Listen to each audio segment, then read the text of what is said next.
পূজনীয় স্বামী লোকেশ্বরানন্দজির সম্পাদনায় রচিত শতরূপে সারদা গ্রন্থ থেকে পাঠ। পৃষ্ঠা সংখ্যা 233। শ্রীমা দীক্ষিত গৃহী সন্তানদের দৃষ্টিতে।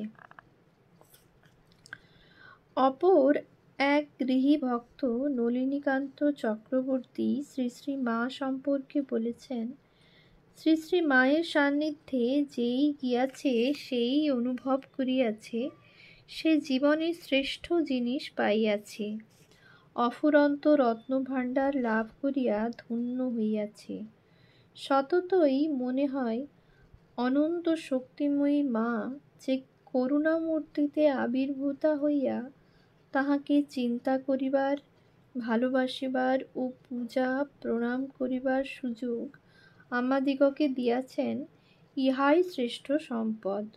সুখে দুঃখে বিপদে সম্পদে একমাত্র আশ্রয় এবং অভয়। উৎস উদ্বোধন ৭৪ বর্ষ, পৃষ্ঠা ৪২৫। ধীরেন্দ্র কুমার গুহ ঠাকুরতা তাঁর স্মৃতিচারণের মধ্য দিয়ে শ্রী শ্রী মায়ের করুণা কাহিনী বিবৃত করেছেন। উদ্বোধনের সিঁড়ি দিয়ে উপরে উঠছি। পূজনীয় শরৎ মহারাজ ডেস্কে বসে লিখেছেন, সিঁড়ির কাছে যেতেই হেঁকে বললেন, কে যায়? মার দেহ ভালো নয়, যেও না। আমি কোনো কথা না শুনে তাকে ধাক্কা মেরেই মার কাছে গেলাম। মা পূজায় বসেছিলেন। আমার দিকে তাকিয়েই বুঝলেন দীক্ষা প্রার্থী। একটু হেসে বললেন, কাল এসো। পরের দিনের দীক্ষান্ত অনুভূতিকে তিনি বর্ণনা করেছেন। চিবুকে হাত রেখে কানে মহামন্ত্র দিলেন। একটা ইলেকট্রিক কারেন্টের মতো পা থেকে মাথা অবধি চলে গেল। সে আনন্দময় অনুভূতি শুধু অনুভবের, বর্ণনার নয়। উৎস সমাজ শিক্ষা ২৫ বর্ষ, পৃষ্ঠা ২১৯-২০। প্রসঙ্গত ধীরেন্দ্র কুমারের আর একটি অভিজ্ঞতার কথাও এখানে উল্লেখ করা যেতে পারে। কামারপুকুরে যোগী শিব মন্দিরের সামনে দাঁড়িয়ে গ্যারিসন সাহেব প্রশ্ন করলেন, তুমি মাকে দেখেছ? মায়ের কিছু অসাধারণ ঘটনা সম্বন্ধে কিছু বলো। উত্তরে তাকে বললাম, তুমি নিজেই তো মায়ের করুণার বড় উপমা। খুব কম সময় আর অল্প অর্থ ব্যয় করে আমরা এসেছি কলকাতা থেকে। তুমি ক্যালিফোর্নিয়া থেকে কামারপুকুরে এসে হাজির হয়েছ। এটাই মায়ের করুণার ভালো দৃষ্টান্ত নয় কি? উৎস সমাজ শিক্ষা ২৫ বর্ষ, পৃষ্ঠা ২২০। একবার বোম্বাই থেকে এক পার্সি যুবক সোহরাব মোদি মাতৃদর্শনে আসেন। স্বামীজির কিছু গ্রন্থাদি পাঠ করে তার মধ্যে অধ্যাত্ম দর্শন বিষয়ে আগ্রহ জাগে। শ্রী শ্রী মা তখন জয়রামবাটি থেকে ম্যালেরিয়ায় ভুগে জীর্ণ শীর্ণ হয়ে দুর্বল শরীরে কলকাতায় ফিরেছেন বলে ভক্তগণ মাতৃদর্শনে বঞ্চিত আছেন। কিন্তু সোহরাব মোদিকে দেখে শারদানন্দজির কৃপা হওয়ায় তাকে উপরে যেতে দিলেন। শ্রী মায়ের সাক্ষাৎ লাভে ধন্য হয়ে সোহরাব মোদি প্রার্থনা করলেন, माईजी कुछ मूल मंत्र दीजिए जिससे खुदा पहचाना जाए। শুনেই মা রাসবিহারী মহারাজকে আগ্রহ ভরে বললেন, দেব দিয়ে। সেবক রাসবিহারী মহারাজ বিস্মিত হয়ে বললেন, কাউকে দর্শন পর্যন্ত করতে দেওয়া হয় না, সবে অসুখ হতে উঠেছ। শরৎ মহারাজ শুনলে কি বলবেন? এখন নয়, এর পরে হবে। মা বললেন, আচ্ছা, তুমি শরৎকে জিজ্ঞাসা করে এসো। মায়ের নির্দেশ অনুযায়ী রাসবিহারী মহারাজ শরৎ মহারাজের অনুমতি প্রার্থনা করতে ছুটলেন। কিন্তু প্রদত্ত অনুমোদন সহ ফিরে এসেই দেখেন তার পূর্বেই শ্রীমা গঙ্গাজল নিয়ে প্রস্তুত হয়েছেন। দীক্ষা হয়ে গেলে তিনি বললেন, বেশ ছেলেটি, যা বললুম ঠিক বুঝে নিলে। উৎস শ্রীমা সারদা দেবী, পৃষ্ঠা 444-45। সোহরাব মোদি পরবর্তীকালে বোম্বাইতে প্রখ্যাত চিত্র প্রযোজক হয়েছিলেন। চোখের ছানি অপারেশনের জন্য বৃদ্ধ বয়সে তিনি বোম্বাইয়ের রামকৃষ্ণ মিশনের হাসপাতালে ভর্তি হন। এই সময়ে তৎকালীন আশ্রম অধ্যক্ষ স্বামী নিরাময়ানন্দ কথা প্রসঙ্গে তাঁর কাছে তার দীক্ষা প্রসঙ্গ জানতে চান।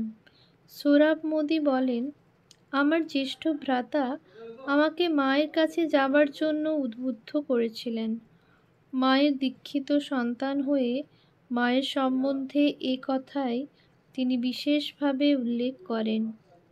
যদিও মা আমার ভাষা বুঝতেন না এবং আমিও মায়ের ভাষা জানতাম না, কিন্তু আমার আন্তরিক জিজ্ঞাসা ও আকুতি তিনি ঠিকই বুঝতে পেরেছিলেন।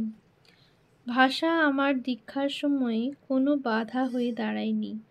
মা বাংলাতেই যা বলার বলেছিলেন, আমার তা বুঝতে কোনো অসুবিধে হয়নি এবং আমার বক্তব্যও মায়ের বুঝতে কোনো অসুবিধে হয়নি দেখেছি, কারণ তিনি ছিলেন অন্তর্দর্শিনী।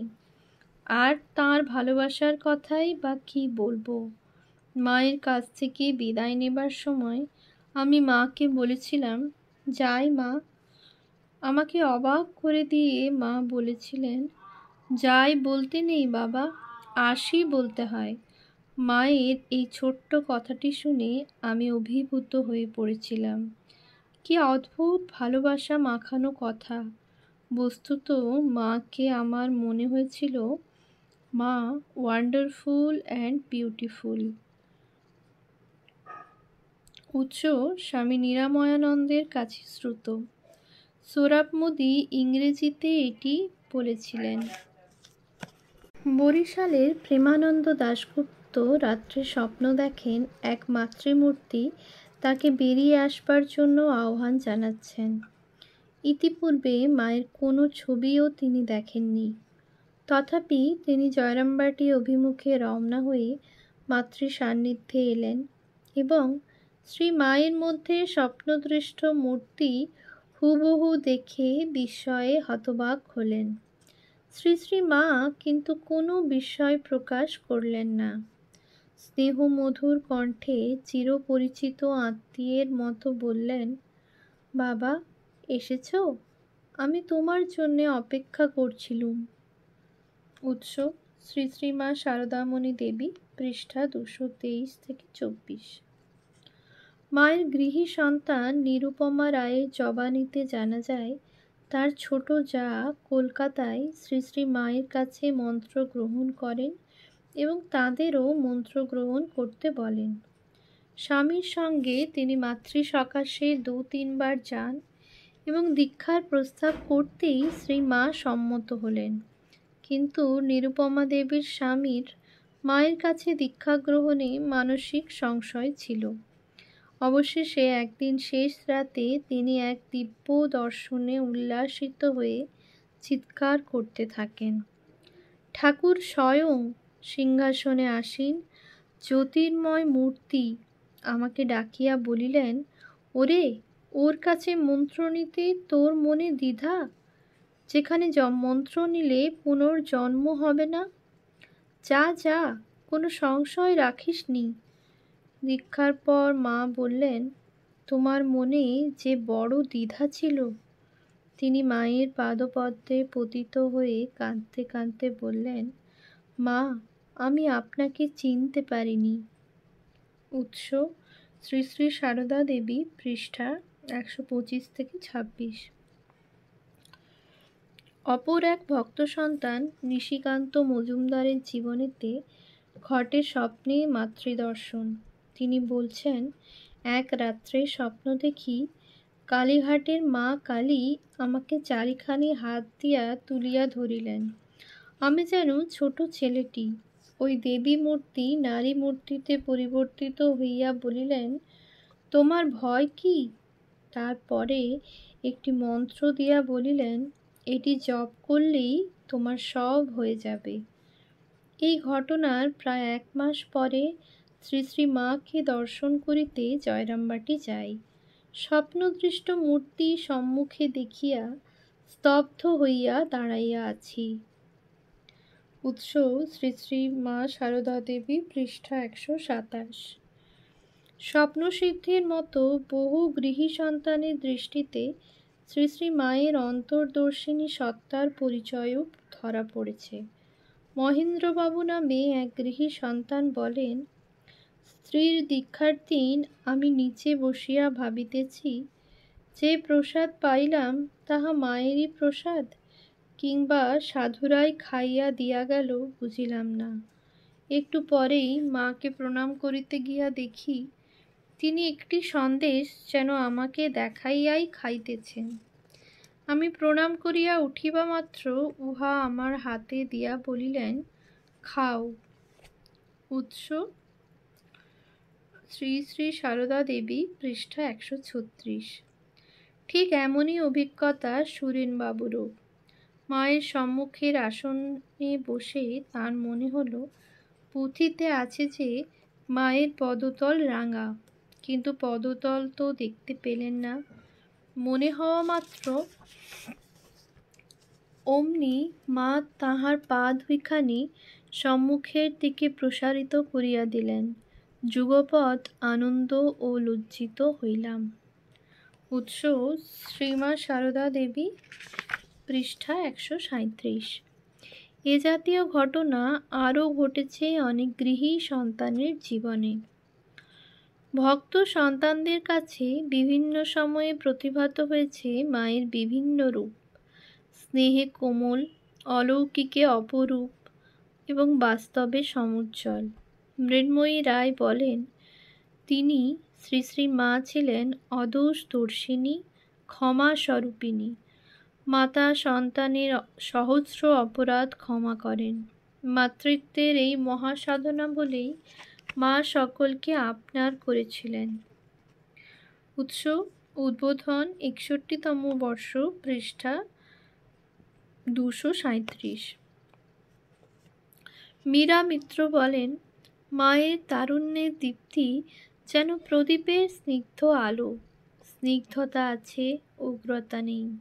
দীপ্তি আছে, দহন নেই। যথার্থ সহধর্মিণী, স্বামীর যথার্থ মনোবৃত্ত অনুসারিণী, যথার্থ নির্বাসনা, ভোগরহিতা মাকে এইখানে দেখা যায়। কি সংযম, কি তিতিক্ষা, কি আশ্চর্য সমদর্শিতা, কি অপার স্নেহ। উৎস উদ্বোধন, 77তম বর্ষ, পৃষ্ঠা 631-32। মাতৃস্মরণে আশা রায় কী পেয়েছেন সে সম্পর্কে তিনি বলছেন, সংসারের ঘাত প্রতিঘাতে মন যখন বিধ্বস্ত, অশান্ত, দিশেহারা, তখন পায় আশার আলো, পথের সন্ধান মাতৃ অনুধ্যানে। অপার করুণাময়ী করুণাধারায় সিঞ্চিত করে সবাইকে কোলে টেনে নিয়ে শ্রেয়ের পথ দেখিয়ে গেছেন। উৎস উদ্বোধন, 59তম বর্ষ, পৃষ্ঠা 272। বীণাপাণি ঘোষের দৃষ্টিতে শ্রী মায়ের অন্য রূপ ধরা পড়েছে। তিনি বলছেন, আমাদের চোখের সামনেই সংসার চিত্র ধরে দেখিয়ে দিয়ে গেছেন। অরণ্য পর্বতবাসী না হয়েও দোষ দৃষ্টি ত্যাগ করা যায়, এবং কেমন করে করা যায় আমাদের তাই শেখাতেই মায়ের শ্রী শ্রী ঠাকুরের কাছে কেঁদে বলা, ঠাকুর দোষ দৃষ্টি ঘুচিয়ে দাও। আমাদের প্রতি মায়ের এই শিক্ষা এবং আদেশ। উৎস উদ্বোধন, 59 বর্ষ, পৃষ্ঠা 272। নলিনীকান্ত ব্রহ্ম জানিয়েছেন, শ্রীমা ত্যাগের প্রতিমূর্তি ছিলেন। তিনি সত্য সত্যই বিদ্যাস্বরূপিণী ছিলেন। তিনি ছিলেন ত্যাগের, সাধনার, তপস্যার ভাস্বর প্রশান্ত মূর্তি। উৎস উদ্বোধন শ্রী শ্রী মা শতবর্ষ জয়ন্তী সংখ্যা বৈশাখ 1361, পৃষ্ঠা 98। শ্রী শ্রী মা সম্বন্ধে মৃণালিনী দেবীর উপলব্ধি। আমার বুদ্ধিতে উদয় হল গুরু ইষ্ট একাধারে মা নিজেই।